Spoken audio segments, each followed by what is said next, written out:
Hey everybody, what is going on? Hexlex here. Got another Master Duel video for you. Coming at you with some pure Mitsurugi gameplay. So, I was actually testing this out before I played Fiendsmith Mitsurugi, but I didn't have the best play session the first time I went on ladder with it, so I switched over to Fiendsmith, but I wanted to come back to pure, so that way I could really compare and contrast the builds. So, starting off with a going second game, against Millennium Fiendsmith Orcust. Opening a couple of hand traps here. So, there's a few notable pros and cons between the Fiendsmith and pure Mitsurugi builds, right? They tend to play fairly similarly, although the pure build is going to have more options within the Mitsurugi engine. We're playing Great Purification in this build, we're playing the Magatama, we're playing 3 copies of Ritual to make sure that we're always having the access to that, which you don't get to play necessarily all of that in the Fiendsmith build. I mean, you can, but I don't in mind, so that way I can have room for more hand traps. So, this build does have the expanded Mitsurugi engine, however, it does also have fewer starters as a result. We're only playing 12 starters in this deck, which is still a fair amount, but a lot of meta decks I've been playing lately are closer to 15, which if you're a tiered meta deck, I would consider that to be more in the realm of the number of starters you're looking for. So here I decided to use my negates against my opponent's Fiendsmith and Millennium engine because I saw that their Orcust setup was pretty inevitable, but I really did not want to have to deal with, you know, Caesar or a Desiree or rank 8 or them having extra bodies. So thankfully for me, my opponent did end up kind of misplaying the combo line here. They knew they were supposed to work in IP Masquerade, but you're actually supposed to make it at the end using the token that is stolen, which I found out thanks to you commenters. So anyway. Yeah, so they're going to end up going for the Enlil Girsu using the IP Masquerade. This will end up mattering against the Murakumo later on my turn, but not by a lot. Yeah, thankfully here they've already exhausted a lot of their own resources. One other thing about their last turn that I wanted to point out in relation to this hand trap is the fact that they discarded the Nibiru off the Galatea Eye. They did that when they had 2 cards left in hand, which if they were willing to discard Nib, tells me that the other hand trap, or the other card in hand was likely a hand trap I'd want to use the call by on. I did consider firing off the call by early against the Symbol Skeleton or Dingirsu to force it during the draw phase, but ultimately am glad that I saved it for the Ash Blossom. Alright, now they're going to go for Symbol Skeleton, which is completely fine here. I can activate Magatama. Well, you'll see in a moment. Yeah, when they go to some of the Dingirsu, presumably to try to get rid of my Aramasa, yeah, we're just going to chain the Magatama here. And that will allow us to tribute the Aramasa and also, of course, destroy a card in their field. And naturally, I am going to want to get rid of the Orchestrated Babble, the field spell. They don't really have much interaction left anyway, but this will cut them off from anything else they could have. And I think they actually had to send my Magatama there, because they couldn't send the token, because the effect is to send a card to the graveyard, and tokens don't go to the graveyard. But I can still tribute tokens, which is what I'll do here, so that way I can keep my Saji body on the board. I'm not concerned about negates or anything at this point, because looking at my opponent's graveyard, yeah, they've already used up everything. Honestly, I feel like even if they hadn't misplayed their turn, I might have still been able to push through what they have. I mean, as always, just really comes down to when your opponent uses the negates, right? It's one thing to set up a board, but how you use the disruption on that board is ultimately going to really make or break the game, right? Murakumo being the #1 finisher does not at all surprise me. So yeah, we get to Kusanagi, add the Ritual back to hand. Murakumo F will only pop the ding, because remember, Enlil Girsu was made using IP Masquerade, but that really does not matter at all here. My opponent's already down 2,000 life points because of the Millennium Golem, so finishing them off this turn will be very easy, especially once I get all of my Ritual monsters online. Particularly the Habakiri will drop the Enlil Girsu's attack, but even if it didn't, you know, we still have Murakumo to battle over it, so we were always just going to come out on top here. Yep, here's Habakiri, summoned off the mirror. As always, if you're curious about how this deck combos, I'm going to post my combo guide in the description below. But what I've been doing is fairly standard, so relatively standard so far. I mean, obviously, going second, the combo's always going to play out a little bit differently, but no need to really even search off the Gallant Granite. I just wanted something to be able to battle over their monster, but I don't even really think I needed that much, because we still had the Mitama that we hadn't struck with yet. Okay, there is our first game. Let's go ahead and show off some other gameplay here. So for this next game, we're going to be pushing through a Max C. The other games in this video are going to more highlight playing through hand traps on our turn 1, as opposed to pushing through an opponent's board and going second. Because that does end up being one of the biggest strengths of a deck like Mitsurugi, right?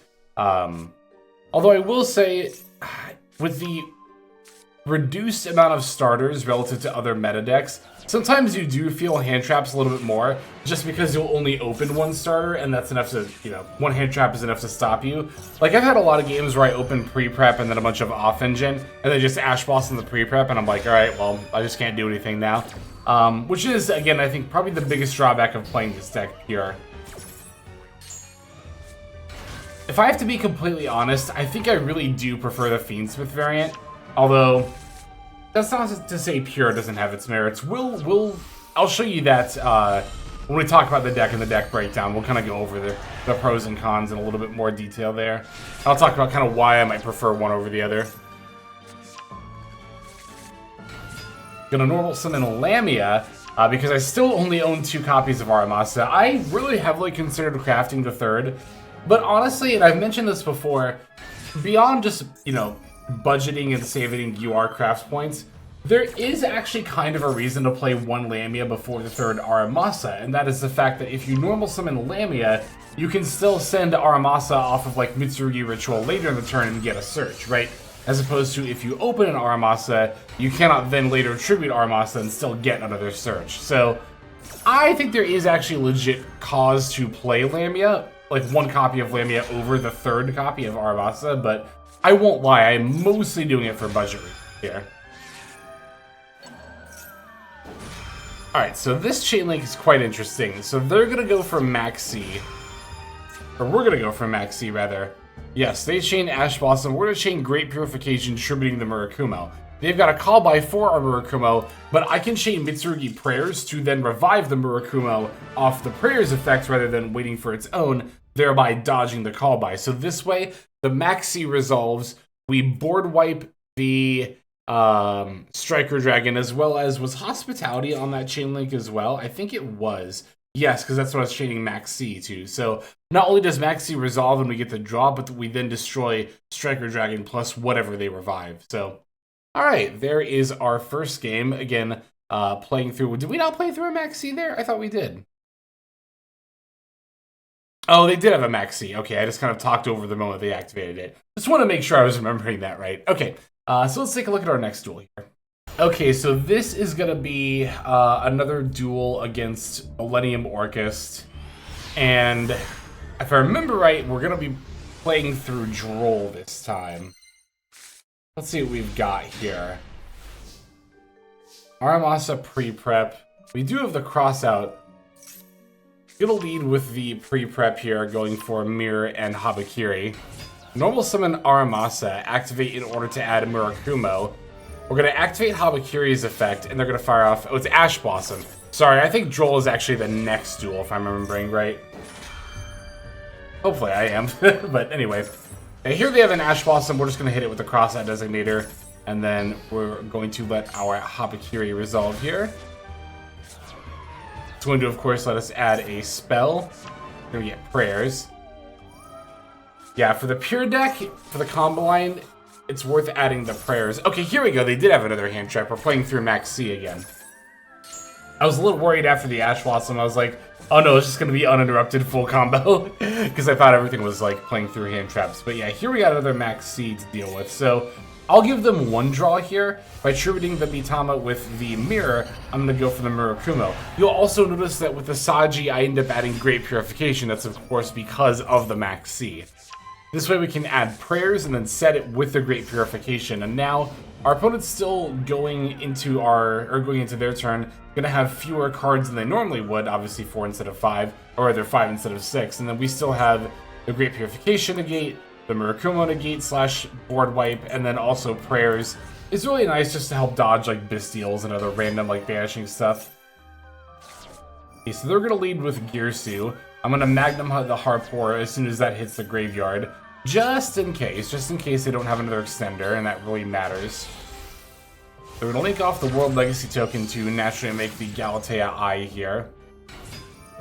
Using your disruptions against Orcust can be quite tricky. I mean, here I'm definitely fine using the discard. I actually did kind of want to negate to hopefully, or I wanted to use the Murakumo negate until after they discarded, so hopefully they wouldn't have anything good to discard off Murakumo, but they just had a World Wand in hand anyway. But yeah, using negates against Orcust can be quite tricky because they naturally set up a lot of extenders through their own combo line. That's why I was holding off on this Great Purification. Unfortunately, the Nightmare Phoenix is going to end up taking care of it. I guess I should have negated and destroyed, right? Well, the thing is, I didn't want to tribute my Murakumo. Does it have to tribute a level 5 or higher? It does, okay, yeah, that's what I thought. Yeah, I didn't want to tribute my Murakumo to bring him back only to not get the board wipe, right? I guess I kind of valued that more highly than the negate in that particular situation. Because at this point, I reasoned that, okay, one negate is not going to be enough to stop them from popping off, but destroying all their monsters at the right time absolutely will. So I'm going to let Great Purification get destroyed and then save prayers for later. Now here my opponents kind of forced my hand, and they know I have the prayers. I searched for both of them. So they're going to force me to use it here. Prayers tributing the Murakumo here as it's being targeted by the Engraver. Will then, of course, come back and destroy their Fiendsmith cards. So I'm more fine with this. I mean, at the very least now, I don't have to deal with the Fiendsmith engine. And they've got Orcust cards set up in the graveyard, but it's mainly just Nightmare. Well, it's Nightmare, World Wand, and Symbol Skeleton. But even then, like, full Orcust combo is not enough to OTK me here. And it's really not enough to even put a huge dent in my board. And also the fact that I'm going to have a ton of cards in hand going into my opponent's next turn means that even though my opponent does still get to play here, I'm feeling pretty satisfied with the current game state, honestly. Okay, they do have the NT8000 Sirius, which I've been meaning to put in more of my Orcust decks. I just don't find myself having the room a lot of the time. I just value hand traps so highly. I want to jam as many of them as possible. In best of one format, I feel like you gotta. That said, Sirius is still a really good card in Orcust. Getting rid of my token. Oh, so it can send tokens. I wonder why they sent Magatama earlier. Or that was the last duel, right? Yeah, never mind. I thought for some reason... Well, because they sent Magatama, I figured they must not have been able to send a token. My mistake there. Okay, looks like they're going to go for the Longirsu. Just fine. I'm really not that concerned about what they get rid of here, even if it was the Murakumo. But I imagine they want to steal the Murakumo with the Longirsu. That way they'll have access to the negate/discard, you know, during their turn. But I'm not going to let that happen. I'm going to chain Great Purification and revive Aramasa, but more importantly, that also tributes the Murakumo on my field. So now Longirsu has to take control of my Magnum Hut. Or they could take Aramasa if they wanted it, but I imagine, yeah, they're going to take Magnum Hut here.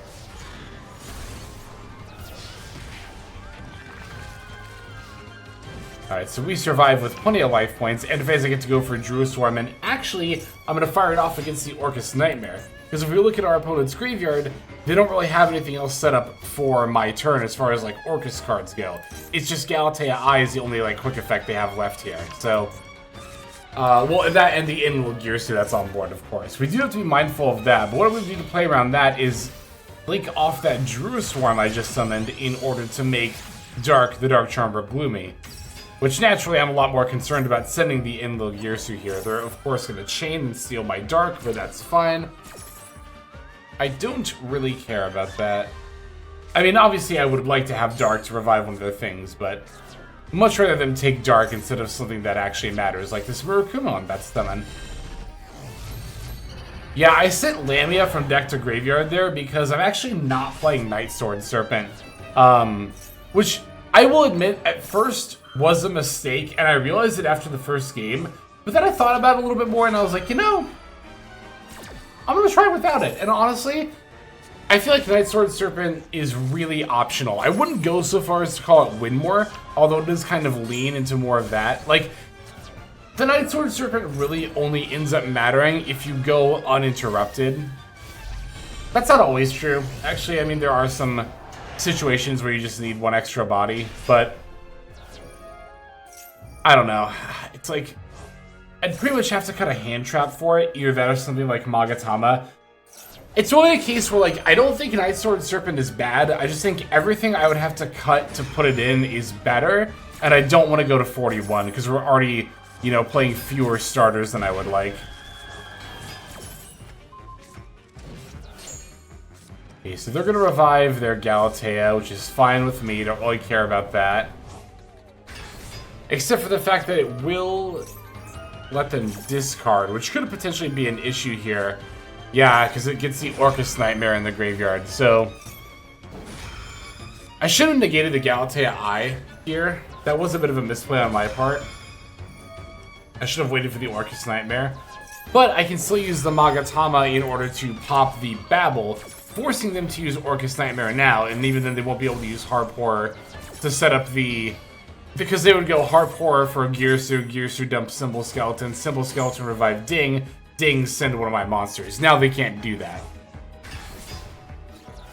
We'll battle over their Galatea Eye with the Futsu no Mitama, and although we have to pass with just the Futsu and the Great Purification, our opponent's in top deck mode, so that's obviously still pretty preferable. Now they do have a bunch of Orcust and Fiendsmith cards in the graveyard, so we still have to contend with that. They're going to go for Engraver. I'm going to revive the Murakumo here.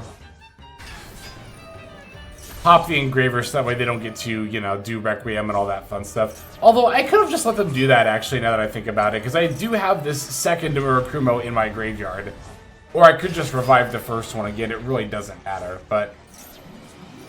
Yeah, I'll just use Great Purification against the Harp Horror. Now they're out of stuff to do in their graveyard, so their last extender has to come from their hand.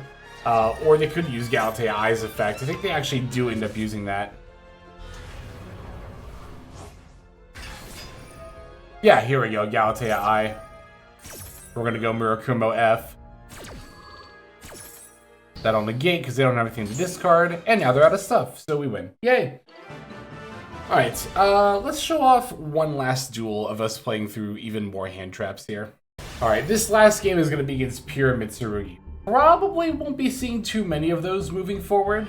I guess maybe, I don't know. If you max out on 7th Tachyons and Ascensions, you really don't have that many fewer starters. But it does make you a little bit more weaker to Droll. I mean, whatever, it's Ryzeal. You were already weak to Droll anyway.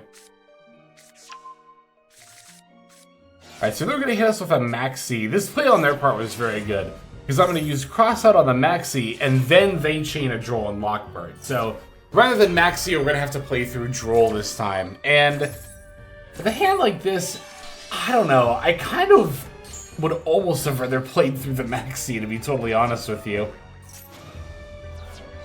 But, it'll be fine. We're just going to Ritual for the Murakumo here. Normal summon Kusanagi, that'll let us wheel back the Habakiri to hand. Now we can link, this looks really weird, but we can link into IP Masquerena. And since I still have the mirror in hand, I can tribute that Habakiri that I added back in order to revive Murakumo. Now going into my opponent's turn, we have the IP, the Murakumo, and the Maxi. And the IP can go into, I would go into Dynamundo here, for sure, because that would let me get a shuffle, right? As well as a board wide pop as well. But apparently this was good enough that my opponent didn't even want to play through this at all. Definitely my shortest game here, but definitely also showing that while Droll and Lockbird is very good against this deck, it's far from a game ender. Alright, there's the duels. Let me show you my post-ban list build here. Okay, so here's post-ban list Mitsurugi. At the time I recorded this, the ban list was not live yet, so that's why you're not seeing the actual, you know, correct restriction numbers here, but I mean, if anything, you know, as I've been testing with post-ban list builds lately, I've been continuously playing, like, at a disadvantage and still been doing fine in the current meta. So I imagine, you know, a deck like Pure Mitsurugi will still perform just about as well as it did before, as it did after. But yep, we got the 2 Drolls, 1 Callby, and no Appaloosa in the extra deck. Here's the 1 Lamia, as mentioned, plus 2 Aramasa, which is, again, partially budget reasons, but also there is an argument that you would rather open Lamia instead of your extra copy of Aramasa to then be able to tribute it As mentioned before as well, we are not on Night Sword Serpent in this build. While that was initially a bit of a mistake, I ultimately decided that I really wanted every other card in this deck more than Night Sword Serpent. I guess Lamia would be the cut, but Lamia is still a one-card starter because it searches the Habakiri. And I gotta be honest, I think I really do value having my 12th one-card starter over the Night Sword Serpent, you know, if my combo goes off. Which, yeah, when you think about it that way, you know, it becomes a little bit more, I guess, obvious that you would want the starter over the Night Sword Serpent. The real play would be to cut a hand trap, honestly. We're on a 15, which is a number I really, really like for my decks in this format, but it really isn't necessary. We could go down to 14. I'd probably cut a Fuelos and just keep one as a crossout target, because I really like all the other hand traps we're playing here. You know, we got the Impulses, we got the Bestials, which are really, really good against, you know, Orcust right now, as well as Mitsurugi, which are going to be two engines you'll be seeing a ton of after the ban list hits. And of course, we got our Fuas, Drolls, Seas, and Ash Blossoms, and the Nib. Gotta have that Nibiru. I mean, we have the Gallant Granite to surge it, but, you know, even then, I still just like having Nib to draw off of your C/Fuelos. The extra deck is really flexible, and honestly, most of it you probably just really won't ever end up using. The stuff I go into most often is, of course, IEP as part of our end board, which will then either go into Dynamundo or SP. I make number 90 on a fair amount of end boards. Gallant Granite, of course, gets made quite a bit. But honestly, other than that, I really don't make pretty much any of this. Tornado Dragon and Exciton Knight are really good rank 4s to have in, like, niche situations. But, like, Dugaris I've never summoned. King of the Feral Imps and Pure Mitsurugi I've never summoned. Code Igniter is here to help us unbreak if we get hand trapped in certain hands, but it's really situational. But if you're looking for more extra deck space, I would honestly probably cut Zeus and Typhone, but I would definitely cut Zeus before Typhone. Either way, these two definitely have come up the least for me. Well, that and Hope Harbinger. I think Hope Harbinger would actually probably be my... Zeus would be my first cut, Hope Harbinger would be my second, and then I'd probably start picking between, like, Typhone, Code Igniter, and Underworld Goddess. If, again, you're looking for a lot more extra deck space. But yeah, I think overall I do like the Fiendsmith variant better. I just like that it has more options, not only into Droll and Mockbird, but just in general, it plays more, you know, flexibly, especially if you are playing Lena Chirozzo and you have even more access to your Mitsurugi. It's just got more starters too, right? It's got more plays in general, which again, I think the biggest drawback of trying to play this deck pure right now is the fact that you're going to be on fewer starters than a lot of other tiered decks in this meta. But obviously, Pure Mitsurugi is still an incredibly strong deck. I'd say it's probably a really solid tier 2 deck going into the post-banlist metagame. But that is going to go ahead and do it for now. Feel free to let me know your thoughts in the comments below. And thanks as always for watching all the way till the very end. Super duper appreciate it. But like I said, that'll do it. So let us move on now to our outro. Hey everybody, Hexlex here. Thank you so very much for watching all the way to the very end of the video, which by the way is one of the best ways to support the channel. Speaking of supporting the channel, take a look at the names on screen. These are folks who have been so generous as to either join as a YouTube member or subscribe over on patreon.com/Hexlex to support. There's also perks for doing so. If you would like to see YouTube videos early, as well as some exclusive videos that get uploaded to YouTube, but for one reason or another I decide not to publish, definitely go ahead and hit that join button to see content early, as well as some exclusive content. If you're looking for more exclusive content, over on patreon.com, I upload exclusive videos that are not posted on YouTube just about every single day. Whether you choose to subscribe over on Patreon, join as a YouTube member, or simply continue to watch, your support is greatly appreciated. Thank you so very much. But for now, this is Hexlex. I am signing out, and I hope that you have a fantastic day.